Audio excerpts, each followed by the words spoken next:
Set. Great. Hi, everybody. Thank you for joining us live at noon. This is Dee Dee Jones with Innovative Financial. Today, we have a super special guest. Elizabeth Daerr with Red Rocks Private Investigators is joining us. She is a private investigator. Like, goes without saying, who wouldn't want to learn more about that? Okay, she doesn't have Magnum PI's big mustache, but she's, yes, thankfully, yes, we all work hard not to have that mustache, probably. Yeah. But I've had the pleasure of getting to know Elizabeth a little bit over the last couple of years, and I know you'll enjoy hearing from her. How are you doing today, Elizabeth? I'm great. Thanks for having me. Good. It's been busy to get connected up with you to do this interview. I think you've been staying fairly busy. I have been, yeah, and then did have some vacation in there, so that was a good break. Yeah. Well, vacation is always good. Glad you could fit that in. Now that we're all coming out of our caves, that's pretty cool. Yes. So, Elizabeth, I think it's so cool that you're a PI. I've never met a private investigator before. What makes one decide that that's a cool way to make a living? Well, I had never met one either. I didn't even know it was possible to do this as a career. But what I did, I was working in sort of a boring sales job, and I decided to hire a career coach. And I worked with her she's here in Denver, and I worked with her for about 6 months, and we put together things that I had enjoyed in previous careers with sort of my interests today. And I have a degree in journalism, and I worked on a magazine. And so one of the things I loved about journalism was interviewing people and gathering information and that kind of thing. And then I'm sort of a true crime junkie. And so I told her that, and she said, "What about a private investigator?" And I thought, geez, I don't know anything about that. But that was the beauty of working with her, because she forced me to start interviewing private investigators to see what this career was all about. So that's how I got started, really. Awesome. And so then you just say, "I'm a private investigator," and people come flocking to you. Not right? Well, no, but they are always fascinated. I have to say it's way better when I tell people what I do for my career now than it used to be when I was working in a sales position. So, I mean, people definitely sort of perk up like, "Oh my gosh, that must be amazing." So it is. Yeah. That's awesome. Yeah. So changing careers is always a challenge for anybody. What was that like for you? Well, it was a good change because like I said, I was working in this sales position, which was very repetitive.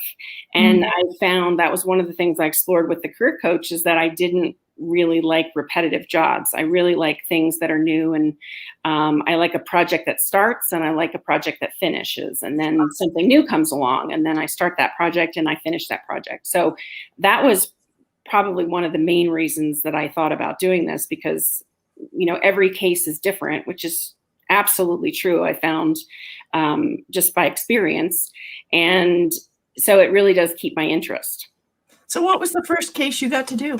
Oh my goodness. The first case I got to do was a surveillance case where another investigator asked me to help him out. He was doing some surveillance at the airport and asked me to come out and help him. And he called me at noon and said, "Can you meet me at the airport at 5?" And I said, "Sure." And I had no idea what I was getting into. And, but that was the adventure part of it. I just felt like my adrenaline going and thinking like, this is what I want to be doing. So I met him at the airport, and he was doing surveillance for a man that was coming out to have an affair. And he was arriving at the airport. And my job was to follow the man from where he came out of the trains into the main part of the airport to figure out whatever car he got into, whether he went to the rental station to get a rental car, or whether he got in a taxi or an Uber. And then the other investigator was out, like, waiting outside the airport, and I had to give him the information about what was the make and model of the car, what was the color, what was the license plate. So that was really fun. And actually it worked out so well that he had me come back the next day and do another one for him. So, and again, I didn't know what I was getting into, but that was the fun of it. Yeah. So, Wow. So it's not all Lone Ranger stuff, working in a team sometimes. Yeah, sometimes I do have my own company and I'm the only investigator in my company, but I do work with other investigators teaming up on things. And sometimes surveillance is one of those things that's best to team up on, especially when you're driving, doing surveillance. It's hard for one car to keep up with another car because there's so many intangibles like the red light, or an accident happens, or you're in downtown traffic or something like that. So it is good to have a partner in some of these things. Yeah. Yes. So you get the beauty of being self-employed, but the fun of having a team from time to time. So yes. And I actually do work. I do contract work for another investigator, and there's a group of us and we meet monthly. And so that for me is a really fun opportunity too, because we get to discuss cases and what went wrong or what went right, or how did you deal with this problem? Because there's always obstacles coming up in this career. I was going to ask you, are there secret societies of investigators? Probably not secret, I don't mean it that way. But. Well, no, there are actually a couple of professional societies of investigators in Denver. And so we do connect on that kind of a level. Mm-hmm. Yeah. So to be an investigator, what is the requirement? Is there training, licensing? How does one become an investigator? Well, it's interesting. It's changing right now. In Colorado, when I started about 3 years ago, you had to be licensed, which I think is good for just about most professions. And I certainly think it is for private investigations. Yeah. However, that law has changed. There was a sunset law, and although the legislature renewed licensing for private investigators, the governor vetoed it. And so as of my license runs until the end of August of this year, and then there's no licensing for private investigators in Colorado. Now, I don't feel comfortable with that, so I'm planning on getting a license in another state, because there's only very few states that don't have licensing. So I'll probably get a license in like Kansas or Utah or something like that. Did having a license allow you to do something that someone unlicensed couldn't do? Yes, I need to go to the DMV quite a bit for like traffic accident records and driver's license or driver's records and things like that. And you have to be licensed in order to do that. And I try to get driving records from all over the country, and you need to be licensed for that. So that's one thing. Interesting. Yeah. Okay. Yeah, I would think that would be a handicap. So consumers are not well served if that layer of licensing doesn't exist. I don't think so. No. So that is one thing for people to look out for if they are going to hire a private investigator, is to try and see if they are licensed. And even if we can't be licensed here in Colorado, we will try to be licensed in another state. I think most of my investigator friends are doing that. Sure. It makes good sense. Mm-hmm. Huh. I'll be darned. Yeah. It is a weird thing, because you would think of any career, this should be one that's licensed. Oh, I can say that about so many. Yeah. And then there's some that shouldn't be, but I'm glad I'm not in charge of that. Yeah. Yeah. You may have to become politically active. Let's get licensing back. Oh, well, there is a private investigator society here in Colorado that is very active in trying to get licensing renewed. Oh, okay. So there are many people that are for it, that want to get it renewed. Yep. Yeah. Yes. Protect it. It's a consumer protection. It is. Yeah. Okay. Well, I didn't expect that answer. Mm-hmm. So besides looking for licensing, if someone is looking for a private investigator, what kind of things do you recommend they ask or request, or what does one look for in choosing an investigator? You can certainly ask for their experience. depending on what kind of case you want, you may want, if you want some surveillance, like a lot of people, it's not something I do as far as cheating spouses, because we're a no-fault state. And so it really doesn't matter, but it does matter to some people that they have sort of peace of mind. But we definitely want to know how much experience they have. I think surveillance takes a lot of practice to do. And, what kinds of cases they've worked on before. I think you'd want them to be, if they're looking for a birth parent or something, have they been able to do that? That's a tough case to do.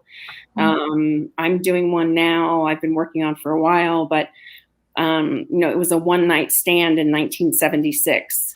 Wow. Yeah. I'm trying to find the father, and the father's name is actually very common in the area where this person was from. And so, just to kind of see what kind of resources they have to find those things. So I definitely think looking into experience, asking them about their experiences is important.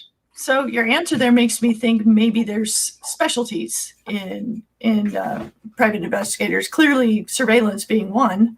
What other areas might somebody hire somebody like you? Well, often what I'm doing is searching for people, and that could be for a variety of reasons.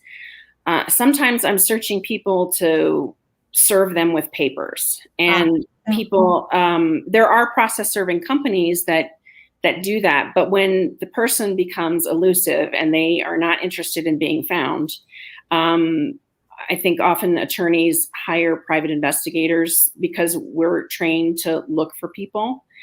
And plus we'll put in the time that it takes if we have to sit there and, if we have to sit there for hours until they come out, or if it's first thing in the morning or whatever. And sort of commercial process servers don't take that kind of time, at least in my experience. I did do a commercial processing job when I very first started just to get experience doing it. So I have a little bit of an idea of what that's like. And that's really like, in order to make money at that, you really have to serve as many people as possible, like very quickly.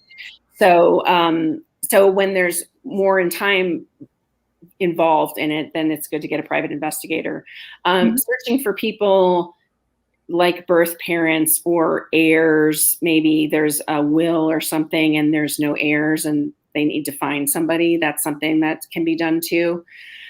Who would hire you in that situation? Does the county attorney, a probate attorney, probably?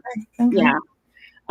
Or maybe, maybe there's a house to be sold or something. And I just feel like like real estate attorneys or other people. I mean, real estate attorneys or other people that would hire us too, just to locate people, like people that didn't know that their parents had a house in the mountains or something. And now they find out, and we need to notify them that there's this property for them now or whatever. So,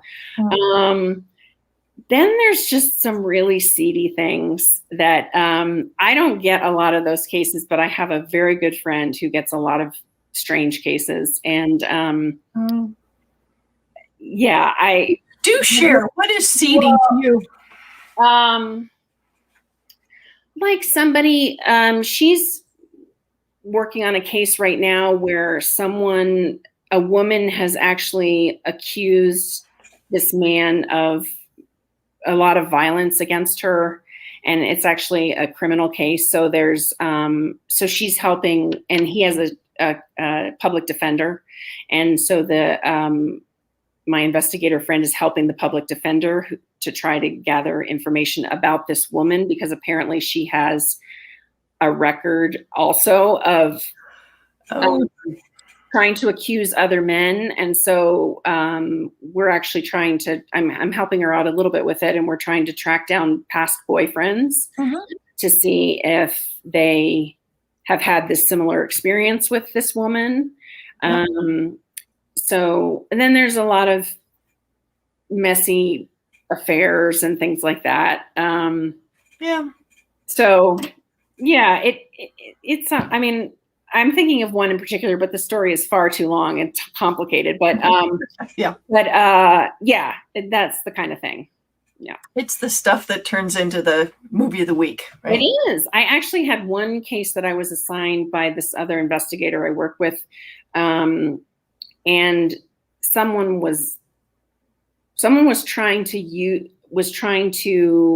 collect insurance on his property, and she did not own the property, but the man had actually disappeared like years ago. And I thought, oh, I was so excited because I thought, oh, maybe this will be like a body buried in the backyard or something like that kind of case. But it didn't turn out that way. I mean, we were able to locate him and he was deceased, but yeah, but that's the kind of fun stuff too.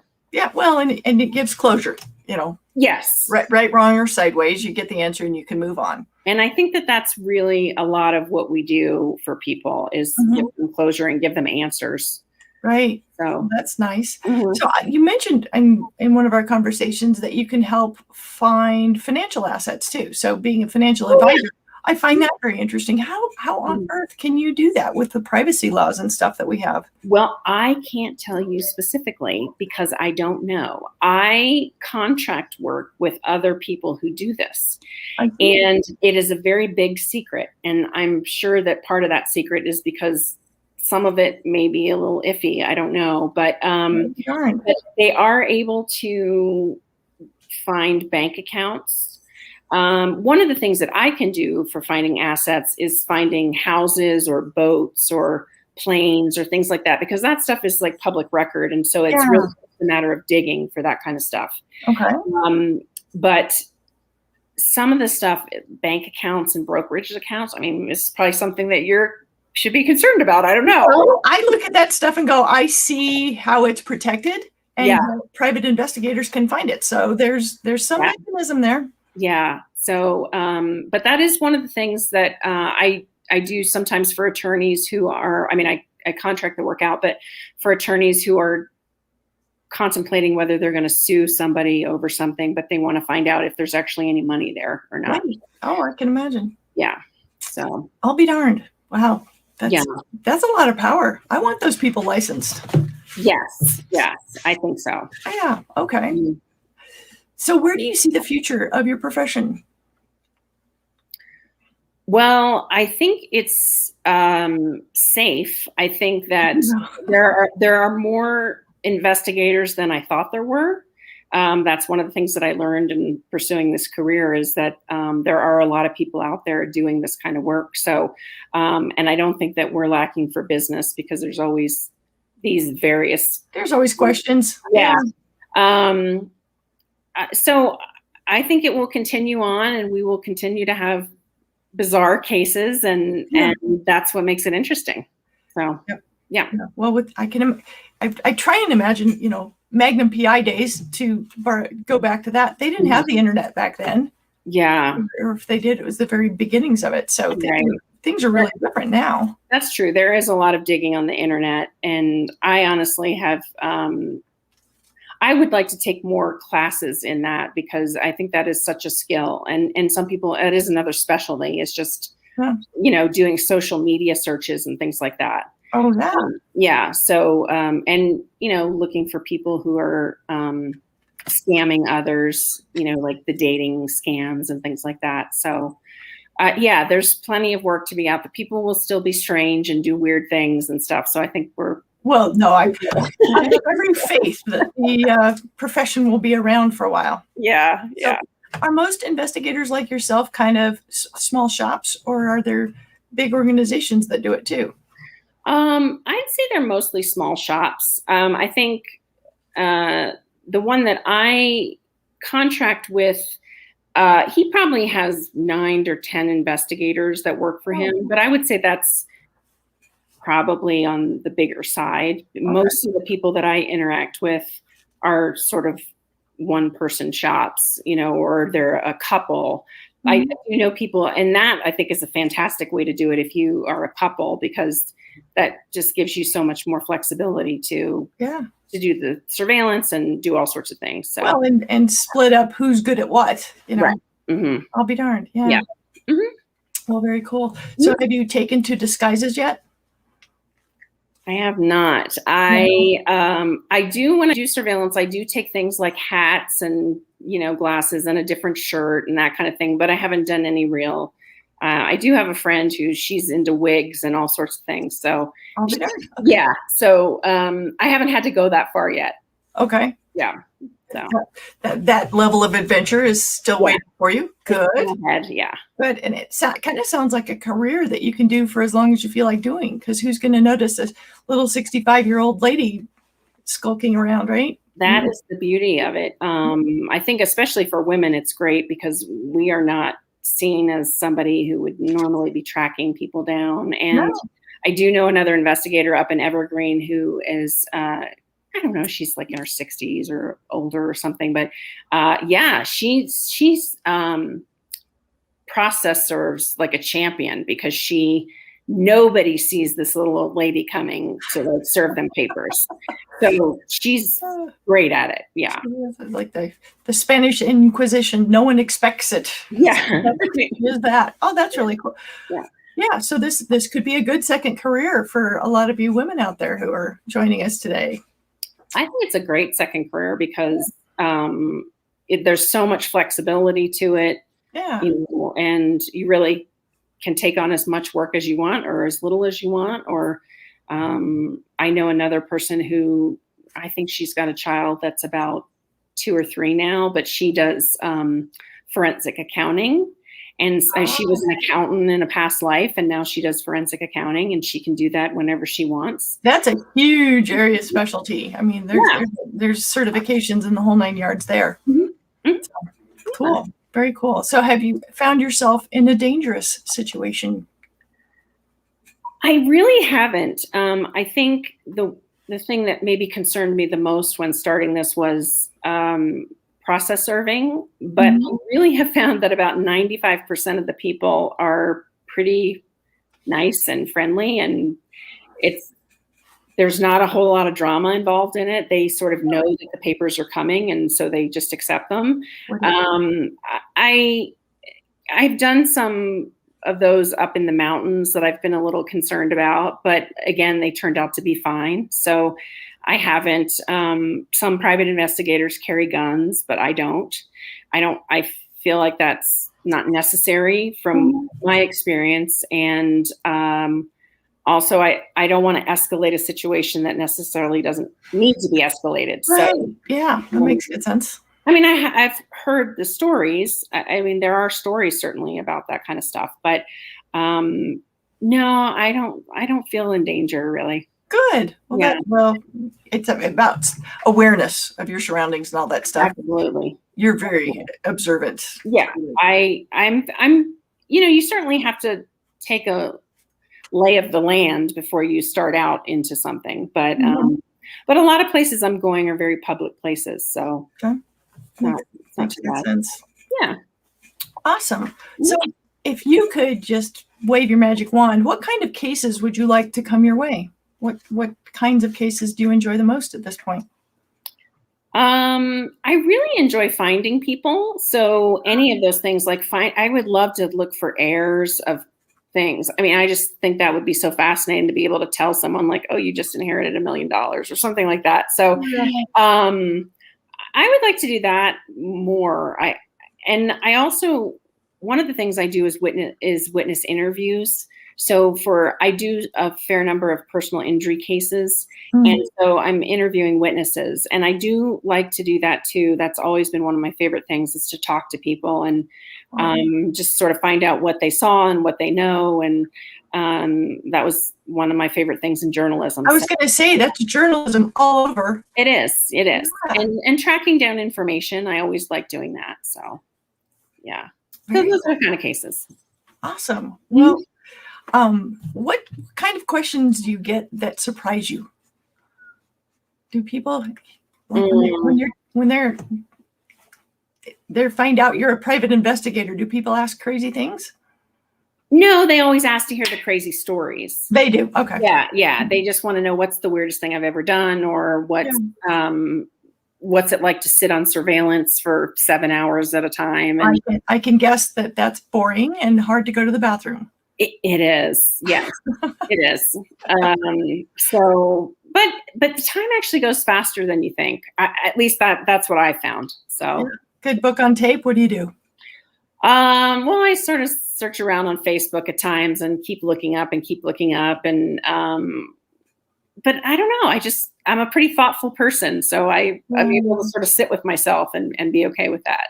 Good. That's really nice. Well, speaking of crazy stories, of course, we have to ask, do you have a crazy story you can share with us? Well, it's sort of complicated, but I'll try to give you the short version. I got a call from a woman. I had met her as an attorney, just as possibly working for her. And she texted me and said she needed to talk to me about something. And then she called me and she was hysterical on the other end of the phone. And I didn't know if she was laughing or crying or what was happening, because I had never really spoken to her about a case or anything. And she just said, "He's dead. He's dead." And I thought, who's dead? I don't know what's going on. And she'd actually been having an affair with a guy in California, and they talked every night, but he hadn't been in touch with her for about a week. And so she was contacting me to find out if I could find him and find out what was going on. But the call she made before she called me was to the coroner's office, and she found him at the coroner's office. And so she literally had just hung up the phone with the coroner and called me and said, "He's dead, he's dead." And so then, of course, I wasn't able to be involved in the investigation, but I did talk to the detective and try to give him some information from her perspective of what might have happened. And it turns out he died from natural causes. He had a heart attack and he just pitched over when he was running in the park. But it was all very exciting when it was going on. Oh yeah, all the unknowns. Wow. Yeah. That does sound like one of those TV mystery things. It does. Yeah.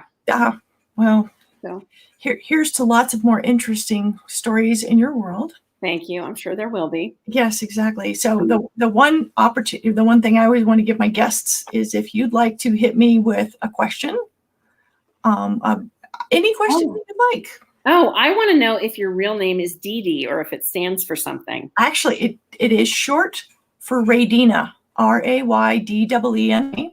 My parents, Raymond and Dina, and they combined their names. They were hippies before hippies were cool, apparently. I see. Very cool. Yep. Okay. I had no idea. But with luck, I'm doing a name change and just going to Dee Dee, because I haven't used Raydena since I was 5 years old. Oh, so, really? Yeah, I really haven't. So yeah, I have a printout over here of how to get one's name changed. Since I just recently got married, I thought, if we're going to change things, let's get it to what I actually use. You might know how to do all that, right? Well, I do, because in fact, I did change my name when I was 25. So really? I did. Elizabeth, I was Elizabeth when I was born, but my middle name and my last name have changed, just because I think I was looking for like a new personality or something. Needed somebody different. Yeah. Yeah. So, so I did. So I know all about it. Yeah. Sad to say, when you're Raydena Jones, people make assumptions about you that aren't correct. I'm sure that's true. And I was even on a podcast, I'm trying to think, of some famous authors who tried to make the case that your name is not destiny. And it's like, I'm here to tell you, in the 80s, when I had Raydena Jones on my resume, nothing, crickets. Really? Resent it out with Dee Dee Jones, and I was hired within about 2 weeks. It's like, oh, that sucked. I completely believe that too. I do. It's not cool, and there's a part of me that feels guilty about it, but part of me is just pragmatic, going, here you go. Right. Thank you. That was a great question. Usually that's great. Hit me with some sort of tax thing, but that was much more. No. I wanted something personal and more interested. That's who I am. So yeah. Oh, I love it. But yeah. Is there anything else you'd like to share with our audience? And audience, if you've got questions, please know that you can post those questions and we'll see them and we can answer them live if you'd like, or even just say hello. Yeah, I don't have anything else. So yeah. We'll questions. Yep. For those of you who joined us late, this will be posted both on Facebook and YouTube. And we're glad you joined us. And Elizabeth, thank you so much. Loved learning more about what you do and how you came to doing this. And it sounds like your future's very interesting. Yeah, thanks so much. I really enjoyed it. Thank you for joining us live at noon with Dee Dee, Money Mastery with Dee Dee. We will see you next week.